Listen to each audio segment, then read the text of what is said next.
Você está ouvindo o Pensar Agora, o podcast onde filosofia encontra o presente, e no episódio de hoje vamos falar sobre liberdade e revolução com Hannah Arendt. Será que estamos realmente livres? Será que a ideia de revolução ainda faz sentido em tempos de rede social, vigilância digital e fake news? Eu sou a Ingrid. Eu sou a Nina. E eu sou a Isabel. E hoje vamos conversar sobre essas e outras perguntas com base no pensamento da filósofa Hannah Arendt, que enfrentou de frente os desafios da política em tempos sombrios do século XX e que hoje continua oferecendo luz para o nosso século XXI. Bom, primeiramente, o primeiro tópico que eu gostaria de abordar, nós gostaríamos, seria: o que é liberdade, afinal? Porque muitas vezes a gente pensa em liberdade como se ela fosse a simples ausência de interferência. Mas vocês já ouviram frases como "eu sou livre para fazer o que eu quiser"? E essa é uma concepção clássica de liberdade, defendida por alguns pensadores, como John Stuart Mill, para quem liberdade consistia em estar livre de questões externas, desde que não prejudicássemos os outros. Já filósofos como Rousseau, ele entendia que a liberdade como obediência à vontade geral, ou seja, a liberdade implicaria viver sobre as leis que nós mesmos construímos, que nós mesmos ajudamos a construir, aliás. Mas a Hannah Arendt, ela vai além. Para ela, a liberdade não é algo que simplesmente se possui. Ela acontece. E ela é uma experiência, um ato, e ela só pode se realizar sobre a esfera pública, no espaço comum entre os indivíduos. E ser livre, para Arendt, é agir politicamente, é iniciar algo novo, é aparecer diante dos outros como um ser único e ativo. E Arendt afirma que o homem ele é próprio um começo e que agir. Além de nos tornar seres políticos, ele traz em si a fundação de algo inédito no mundo. Então, assim, será que as democracias liberais contemporâneas elas estão realmente oferecendo esse espaço de ação? Quando participamos da política apenas como os eleitores, de tempos em tempos, estaremos exercendo a liberdade como Arendt a concebe? Ou estamos cada vez mais confinados a uma liberdade passiva, burocrática e às vezes ou apenas ilusória?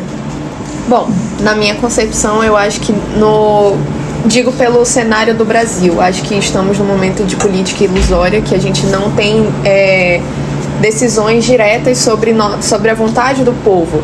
Escolhemos quem está à nossa disposição.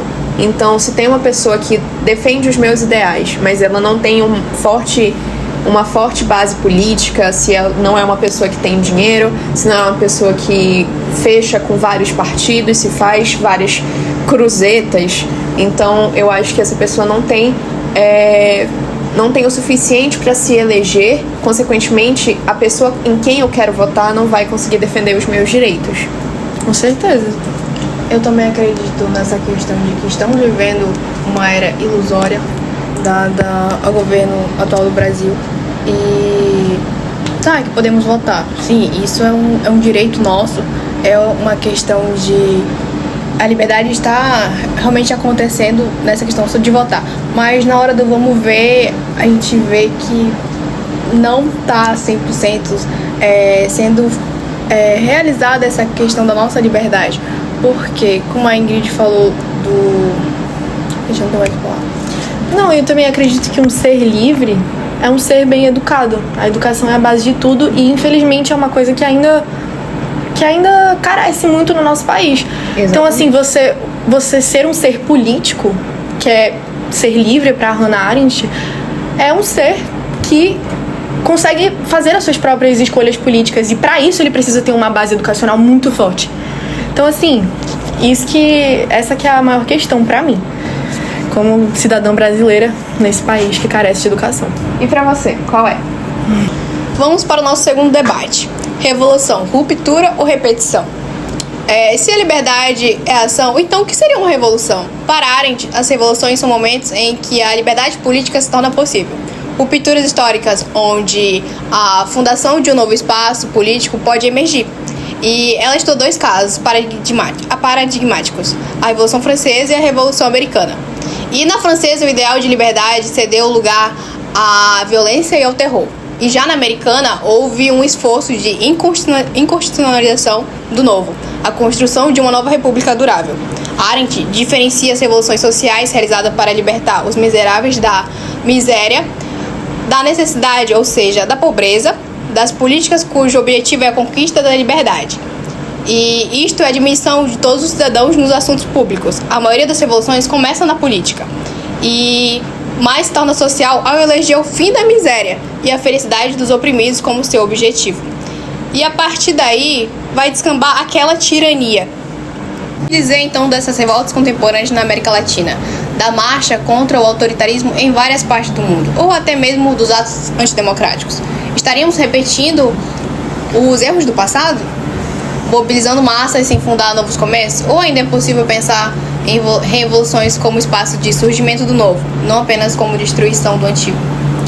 Olha, eu acho que assim, toda revolução ela é válida, né, de certa forma, porque se existe revolução, existe algum erro naquela sociedade, as pessoas elas estão reivindicando algum direito, muito possivelmente. No entanto, segundo a Arendt, é a minha opinião, eu acredito que a revolução, sim, quando ela se torna tirania, de fato é crime, acontece muita desgraça em revolução, em tirania. No entanto, a gente não tem como culpar uma sociedade que passa fome, uma sociedade que está revoltada, uma sociedade que tem um governo omisso. Não tem como. A gente não tem como culpar a sociedade, então eu acho que essa culpa é exclusivamente do governo. E Hannah, a autora, ela foi bem assertiva nas palavras dela, quando a gente aplica isso na prática, na vida real. Bom, enquanto a revolução ser ou não um surgimento do novo, não apenas como destruição do antigo, eu acho que é muito errado dizer que nenhuma revolução só seria a destruição do antigo e que todas as revoluções elas buscam por algo. Todas as greves, todas as reivindicações, todas as formas de mobilização da população vêm para algo de surgir o novo e não apenas destruir o antigo. Não são revoltas, não são greves, não são revoluções que são por nada. Sempre reivindicam algo, sempre buscam a modificação de algo para a melhoria da realidade daquela população. Então, acho que é muito errado dizer que as revoluções são apenas algo para destruir o antigo. É isso. Não, e a forma como a revolução é feita, o processo revolucionário, ele não anula a importância em si da revolução. É esse que é o que a gente está debatendo aqui. O significado da população ter o direito de se expressar, de expressar sua indignação. Então, acho que é isso. Exatamente, a população ela está reivindicando. E já vem da palavra revolução. Eles estão revolucionando atrás de mudar o cenário que ali eles se encontram. Então é isso, como foi dito pela Isa, isso foi o que aconteceu durante a queda da Bastilha, por exemplo. Não foi só a destruição do antigo, foi o surgimento do novo. Então é isso. E aí, o que você acha? E no terceiro tópico do nosso debate, liberdade hoje, redes, educação e ilusões. Hoje vivemos em um mundo hiperconectado. A promessa era de maior liberdade, acesso à informação, liberdade de expressão, ampliação da voz individual. Mas será que isso realmente que temos? Arendt nos alertaria para riscos das falsas liberdades, quando acreditamos estar escolhendo livremente, mas somos moldados por sistemas invisíveis, algoritmos que decidem o que vemos, bolhas informais que nos impedem de agir em comum com o diferente, e uma cultura da distração, que enfraquece o pensamento. Aqui, a educação para Arendt aparece como eixo essencial. Educar é preparar o mundo para o mundo, sem doutriná-los, e ao mesmo tempo é um ato profundamente político, pois decide o que vale a pena ser transmitido. A liberdade em Arendt é política, porque está atrelada à preocupação com o mundo. Somos livres para modificar ou conservar o mundo e não para nos desfazer dele e cuidar de nossas vidas. A liberdade diz respeito à realização de nossos projetos para o mundo, que podem diferir dos meus projetos individuais ou dos projetos do meu grupo social. Bom, em vista disso, trago a vocês a seguinte reflexão. A liberdade nesse contexto corre o risco de ser domesticada? Como resistir? Como educar para a liberdade num mundo que muitas vezes premia o ruído ao invés do pensamento crítico? Trago a vocês a seguinte reflexão. A liberdade nesse contexto corre o risco de ser domesticada? Como resistir? Como educar para a liberdade num mundo que muitas vezes premia o ruído ao invés do pensamento crítico? Aqui no Brasil a gente vê que a liberdade, ela não é totalmente como ela deveria ser. Exemplo, na educação. O acesso à educação no Brasil é desigual? Com certeza. As redes sociais, que elas deveriam ali ser uma ferramenta pra gente expressar a nossa liberdade de expressão, ela faz o oposto. Ela dissemina muitas das vezes o ódio, entendeu? Fake news, falsa, doutrina as crianças. Então a gente vê aí que a liberdade, ela tem sido domesticada. Sim. Como a Ingrid falou, essa questão onde a gente pega o nosso celular, a gente pesquisa uma coisa num aplicativo tal, e no outro já aparece sobre aqueles mesmos assuntos. Sim. Como assim? A gente está sendo visto toda hora, entendem? Então acaba que essa liberdade, ela foi sim domesticada nesse país. Não, e eu acho que assim, a liberdade, ela...